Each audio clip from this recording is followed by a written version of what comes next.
Hello my lovely soul, कैसे हो आप सब लोग। उम्मीद करती हूँ सब अच्छे से होंगे। और आज आपके लिए लेके आई हूँ मैं लेट नाइट रीडिंग। जी हाँ, क्योंकि रोज करंट एनर्जी ला रही थी। I need to do something different for all of you guys. और मुझे पता है कि लेट नाइट एनर्जी के लिए भी आप लोग सब बहुत उत्सुक रहते हो कि आपके पार्टनर, जिनके लिए आप लोग वरिड रहते हो, आपके पर्सन चाहे जिसी भी एनर्जी में हो, जहां भी हो, दूर हो, पास हो, फीमेल हो, मेल हो, बट आपके संगी साथी के लिए आपको हमेशा चिंता घेरे रहती है। तो बस आज उसी चीज को मद्देनजर रख के मैं लाई हूँ आप सबके लिए आपके पर्सन की लेट नाइट रीडिंग, ताकि हमें पता चल सके कि इस वक्त रात के इस पहर 10 बजे के बाद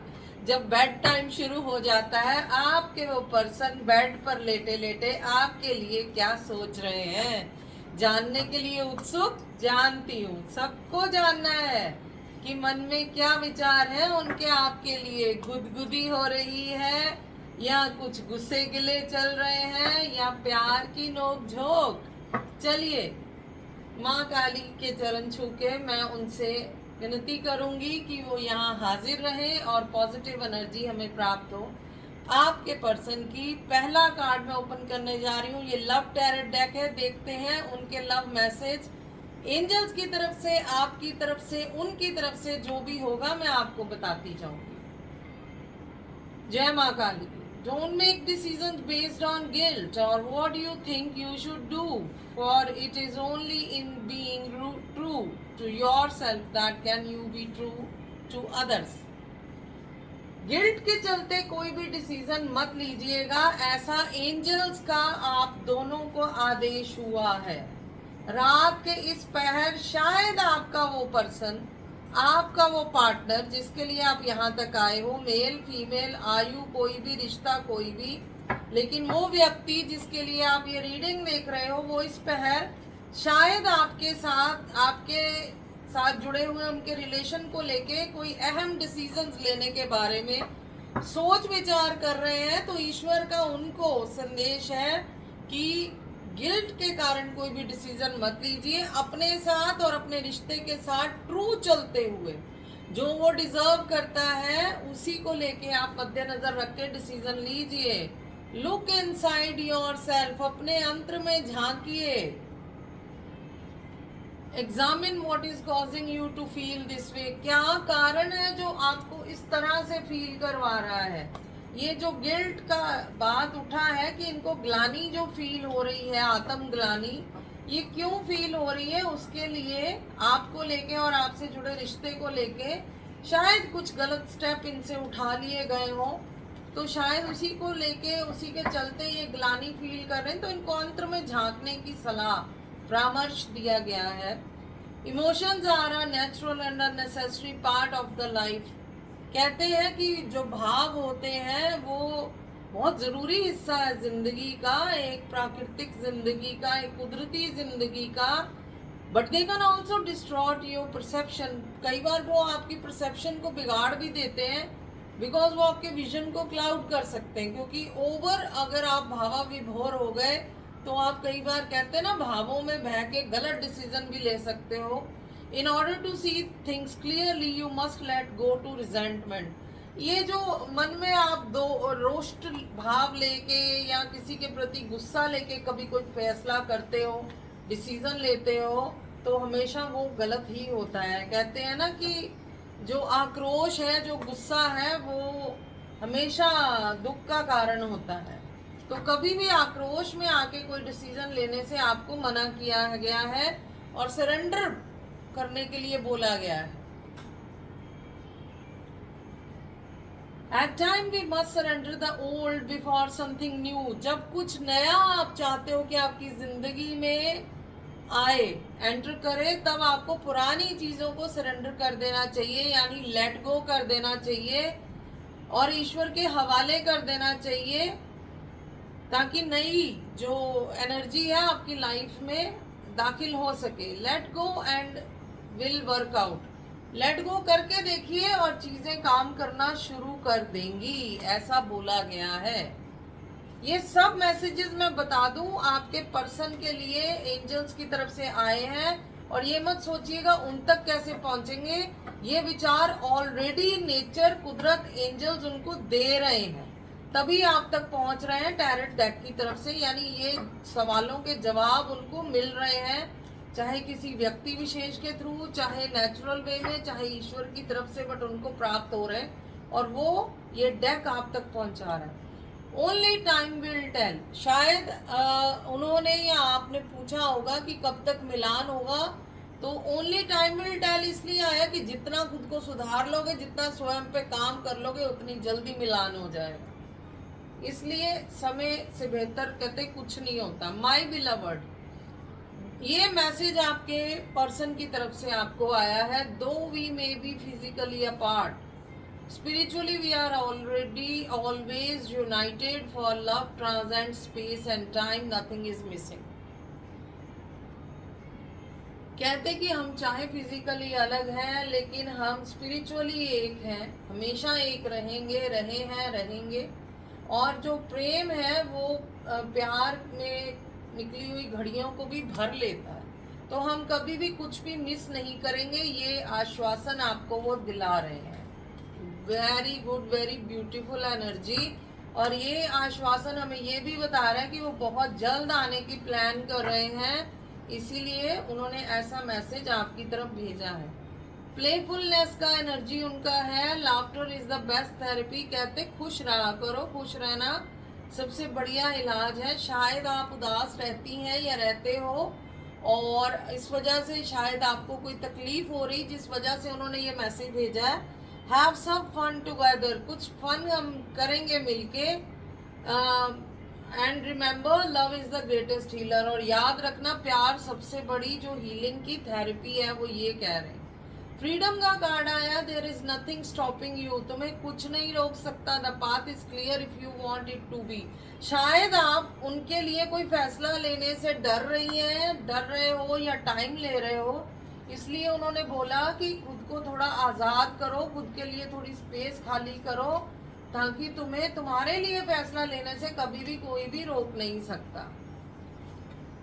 trust, transformation occurs through acceptance. Once you accept the current situation, it will automatically transform.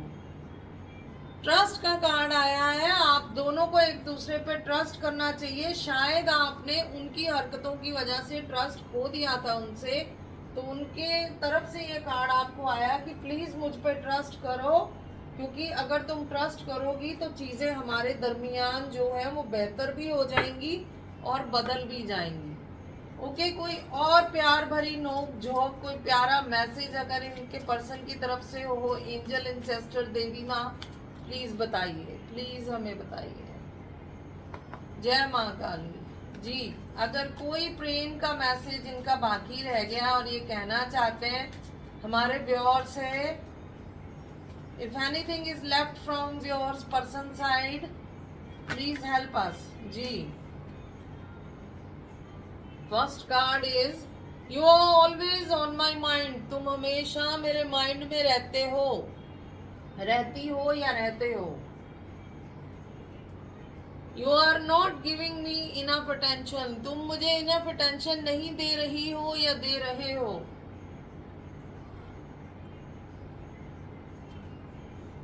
It is hard to be just friend, हम सिर्फ दोस्त नहीं रह सकते, ये बेहद मुश्किल है।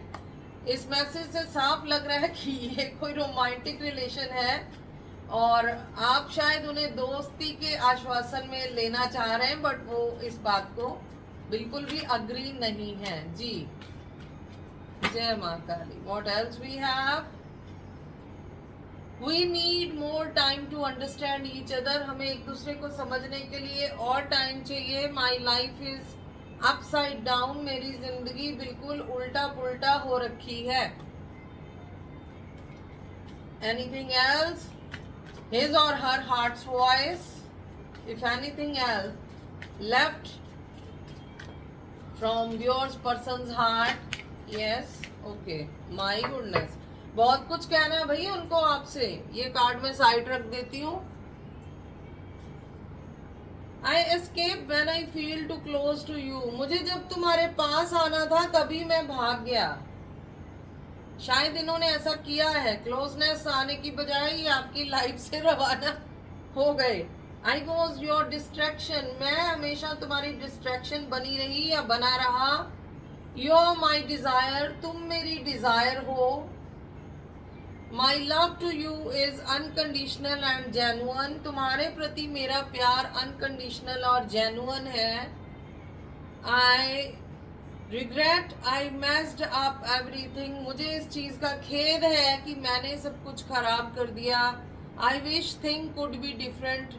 मैं सिर्फ एक ऐसा भाव रखता हूँ कि चीजें पहले से बेहतर हो जाएं, ऐसी ना होती। Please give me some time. मुझे थोड़ा सा वक्त और दो। और what we have in bottom of deck, I miss you so much. ये आपको बेहद मिस कर रहे हैं, ऐसा ये लव मैसेज आपके पार्टनर की तरफ से आया है। तो सब कुछ आपके सामने क्रिस्टल क्लियर है, बहते पानी की तरह आपके सामने शफलिंग हुआ है, आपके सामने कार्ड निकले, आपके सामने मैंने पढ़ दिए हैं। Everything is toward the positive side, so there is no need to be panic और अफ्रेड। बंदा आपसे रिलेटेड है, रिलेशन को, उसकी इम्पोर्टेंस को, आपके उनकी जिंदगी में होने को या ना होने के मकसद को समझ चुका है या समझ चुकी हैं। अगर आपका सवाल ये है कि ये लौटेंगे कि नहीं, तो मेरा जवाब ये है कि बिल्कुल ये लौटेंगे। थोड़ा सा वक्त इनको चाहिए। कुछ केसेस में तो मुझे बेहद कम वक्त लग रहा है, पर कुछ केसेस में थोड़ा सा टाइम लगेगा। वी कैन से कि हफ्ते से लेके 20 दिन के अंदर अंदर आपका कांटेक्ट हर स्टेज का, 3 स्टेजेस का, प्रीलिमिनरी, मिडल और फाइनल जो स्टेज रहता है, इन तीनों में कांटेक्ट जरूर होगा। मिडल और प्रीलिमिनरी में इन आउट हो सकता है, बट फाइनल वालों में ये ऑफकोर्स कांटेक्ट के बाद रीयूनियन होगा। So don't worry at all. आप लोग का मिलन है, इस रिश्ते में बिल्कुल मिलन है, मत घबराइए। बस अपने इस एनर्जी को क्लेम कीजिए और ईश्वर और डिटी का थैंक्स कीजिए हमेशा, हर वक्त। और यहाँ कमेंट में मैसेज छोड़िए, क्योंकि ये एयर में फ्लोट करता है। जितने लोग पढ़ेंगे उतनी बार ये मैनिफेस्ट होगा आपकी तरफ से, क्योंकि लिखा आपने है, आपके नाम पे है, आपके पर्सन के नाम है, तो ये मैनिफेस्टेशन आपके लिए होगा। इसलिए don't forget to read the message, okay. ये आपके शब्द आप ही के लिए बेहद कारागार और कीमती होते हैं। और दूसरा, मेरे साथ एनर्जी एक्सचेंज करना नहीं भूलना है बिल्कुल भी। अगर कर दिया है तो शुक्रिया, नहीं किया है तो बिना किसी विलंब के कर दीजिए, क्योंकि गाइड और एंजल के साथ आप जनरल कलेक्टिव एनर्जी में जब कुछ रीडिंग देखते हो तो वो रेजोनेट तभी करता है जब आप उनके साथ एनर्जी एक्सचेंज कर देते हो। और यहाँ पे सुपर थैंक्स तो मैं आप ही पे छोड़ा है। आप करना चाहें, आपकी खुशी है, क्योंकि वो नोबल कॉज में लगेगा। अगर नहीं करते तो भी आप सबको प्रणाम है मन से कि आप यहाँ जुड़ते हो, सुनते हो। मेरे लिए तो वही बड़ी बात है। तो बस मुझे आपका लाइक, शेयर, सब्सक्राइब चाहिए, वो जरूर दे दीजिए करिए। Till the time, stay blessed, stay tune, शबा खैर, रब राखा, बाय बाय। फिर मिलेंगे अगली रीडिंग के साथ।